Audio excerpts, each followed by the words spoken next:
Hello and welcome back to the Healing Invoker. My name is Darina. I'm a mental and emotional fitness coach, and I work primarily with aura, and I assist people who definitely are going through grief, lack of self-compassion, and the tools I use are journaling and numerology, and I find numerology a perfect tool because, it numbers have a vibration and it allows me to help people understand themselves, and that is basically what I do: help people understand themselves, their emotions, and allow them to not only feel better but have the tools that they can to move forward in their lives.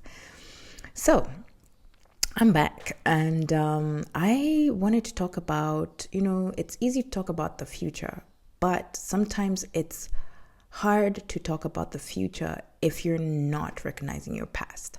So I said last year was 2024, and that was an 8-year. The last time that there was an 8-year was in 2015.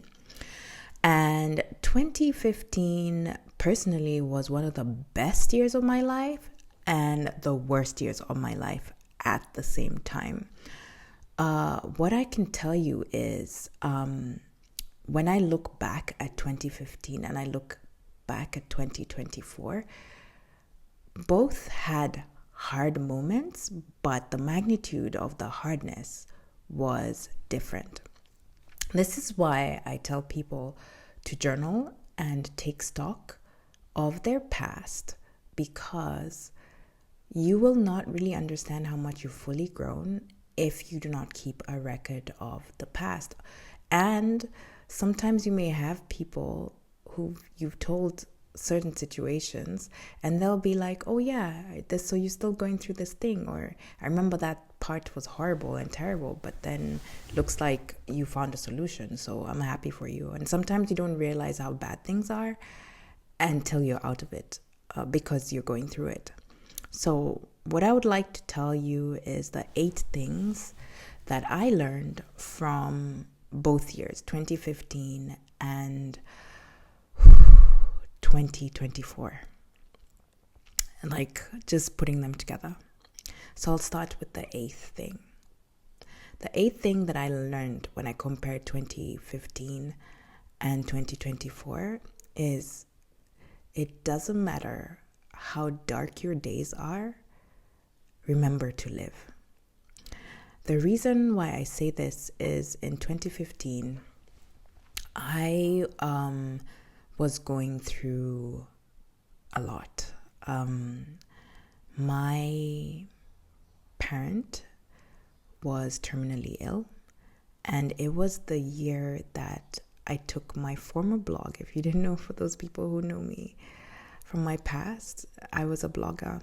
I was a travel blogger and basically lifestyle. So that's what I used to do before I got here. And because when you're going through grief, for those people who have terminally ill patients or people in their family, you grieve the person when they're alive because you know that they're going to go at some moment.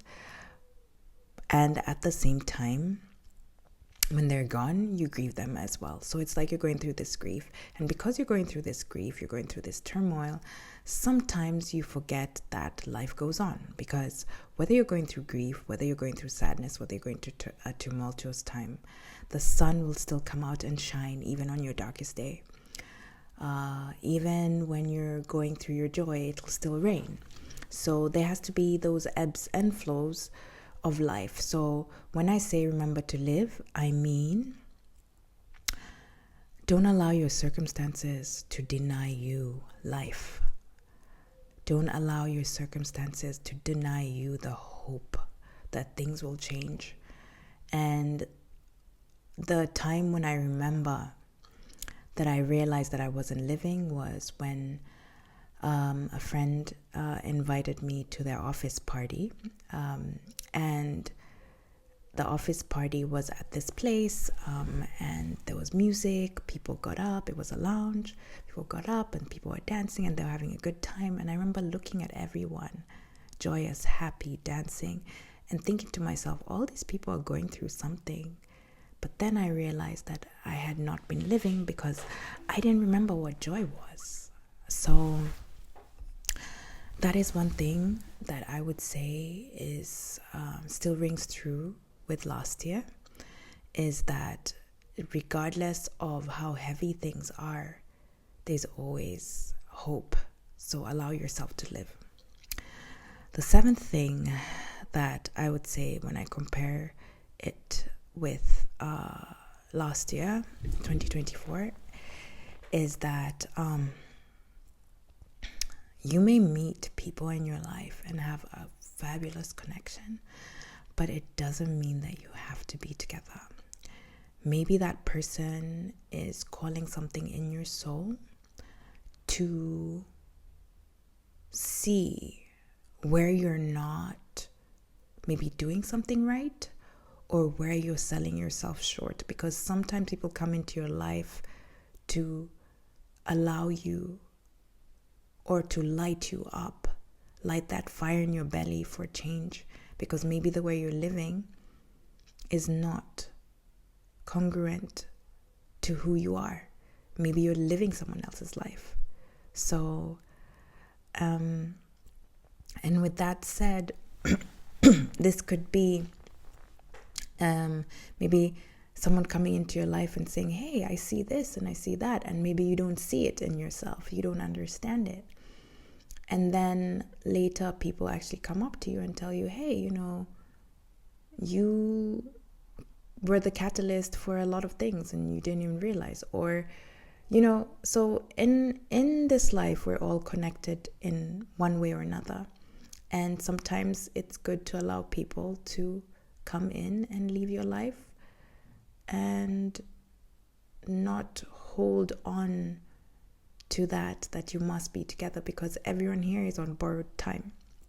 So allow yourself to enjoy that moment, enjoy that time, and if it's meant to be, it will be. If it's not, then say thank you and move on. Okay. So the sixth lesson that I've learned is that when it comes to mindset, protect your mind. Above all else, protect your mind, because your mind is the window to a lot of your failures and your wins. Be mindful of your mind and what you tell it, because your mind doesn't know the difference between the what's fake and what's a reality. Meaning, you may hold on to things that actually do not exist. You may be arguing in your mind about things that actually do not exist. So it is important to ask questions and not assume that this person feels that way or this person is that way, because you never know until you ask the questions, So this is about you learning to not only explore the ebbs and flows. It's about learning how to explore the parts of you that you don't like, the parts of you that you love, and just putting it all together. Because the thing is, once you know yourself, no one can tell you who you are. So that is basically number 6. And 6, I feel, if you look back in numerology, 6 is about nurturing. So it's about yourself. Okay, so we move on to number 5. What I would say is allow yourself to transform. And while you're in your transformation, it has nothing to do with anyone else. It has everything to do with you. And sometimes when you're in your transformation phase, it means leaving a lot of people behind. But the one thing that you have to do is honor yourself. So that is the 5th lesson. And that is basically self-exploration. Number 4 would be learning about, if you're not good with your finances, if you're not good with money, if you're not good with keeping relationships, or you are prone to a lot of volatility or getting triggered, it is time to see where the root cause of that is. And that is basically allowing yourself time to learn, allowing yourself time to transform, meaning allowing yourself to admit that you do not know something, but also allowing yourself to be wrong about something and allowing yourself to unlearn.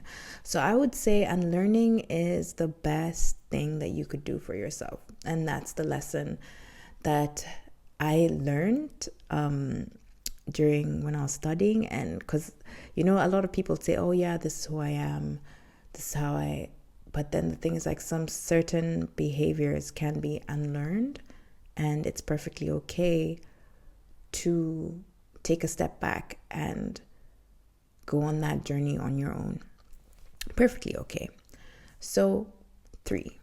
The third thing is express yourself. Speak your mind. Because if you don't express yourself, if you don't speak your mind, you'll never know what someone else is thinking. Maybe people are thinking the same thing. But it also means showing up for yourself, showing up for others, and also allowing yourself to redefine who you are, where you are, why you are. And when you do that, it allows you to blossom in a way. Because remember, 8 is about relationships. Relationships require communication. Relationships require time. Relationships require understanding. And sometimes your perspective may not be the same as another person's perspective. But does that mean that they are a bad person? Or does that mean that you're stuck in your remuneration that you talk yourself out of healthy relationships? So that's something you should consider. 2. Expect the unexpected. Life is not linear. Just because something didn't happen now doesn't mean it's not going to happen later. It could be delayed because of your mindset, your location, or that you are exhausted and you just need to rest. And I say that because the things that I desired in 2015 actually manifested for me in 2024. And it required a lot of mental, emotional, spiritual, and physical understanding. And I didn't see it coming. It's something that I'd even forgotten that I desired until it happened. So I would say just because you don't like whatever it is that you desire hasn't happened now, it doesn't mean that it's never going to happen. It just means that the timing is not right. So position yourself so that when it happens, you're ready. And the number one thing that I learned from both years is you must nurture your relationships. Nurture your relationships with yourself, with your family. I know some people come from families that things are not that straightforward or it's toxic and stuff. However, sometimes when people are going through grief or they're going through certain things in their life or certain emotions that they've never expressed to you, it might be the one that's actually blocking the relationship from blossoming. So if you're able to find time to be vulnerable and say, hey, this is how I've been feeling. And this is not about A, B, C, D, E, but this is how I feel. And acknowledge those feelings. They may be valid. They may be, it may need a change in perspective. But it's funny because the people that I met in 2015 have been the people who showed up for me in a way that the people in my life never showed up for me. And they're friends until this day. So it's almost spanned a 9-year of friendship. Everything was serendipitous because half of these people, I had never met them in person, and we met in one of them. I found them online. We met in person. Another, I just ended up being in their country, and we just ended up spending time, and they ended up being a great catalyst in how I view my friendships and relationships and moving forward. And these two human beings are so amazing, and I admire them so much. I admire the strength that they have, and I feel like sometimes in your friendships you go through things, like especially when you're close or you're connected, like your soul family, it goes through parallels, and even when I think about it, I just tear up just thinking about not only the things that they've made aware, but the things that we've gone through together and apart, and distance just has nothing on us. It's just about how present we are as friends, and the degree of friendship that each of us have is different.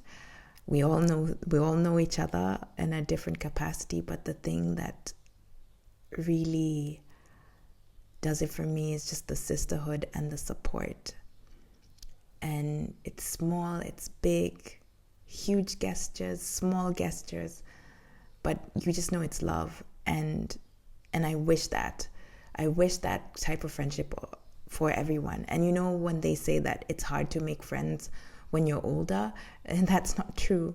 What I've found in life is the older you get, when you start to know yourself and you're in alignment, you start to meet the people who were supposed to be or are supposed to be in your life. And it's so easy. It's not even, there's no struggle. It just fits in. And of course, I'm not saying it's perfect. Of course, there'll be a tiffs here and there, and you'll be irritated by someone, or you'll be angry with someone. But at the end of the day, it's about letting go of things that don't serve you, because at the core of that friendship is the love. It's the being seen. It's the being heard. And I think that's a beautiful thing. And I find myself really grateful for those friendships. And those friendships also opened up to other friendships and other connections, and being open to a lot of things. So I am super, super grateful for those friends and for those relationships that those people planted a seed for, that changed my life completely. And so I wish that for all of you. So that is basically my 2 cents, my story time of the 8 things that I learned in between 2015 and 2024, especially that being an 8 year. If you have any lessons that you feel that you learned, please comment below. Remember to like, subscribe, and share. Remember to share the videos to people if you find that this may resonate with you.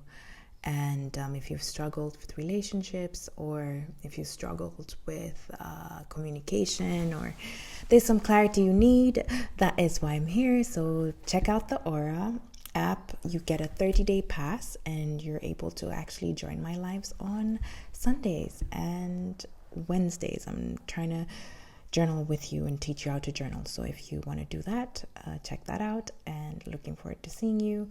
And remember to do better, be better, and above all else, acknowledge where you are now. And thank you for being here. Thank you for your support. And until the next video, take care.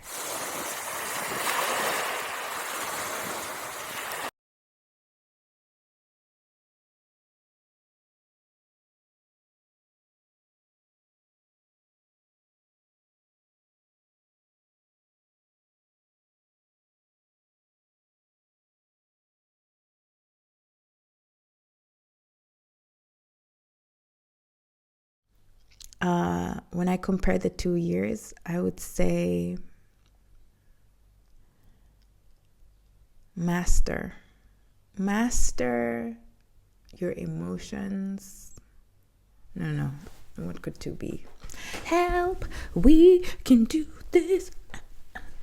And everything was serendipitous. Serendipitous.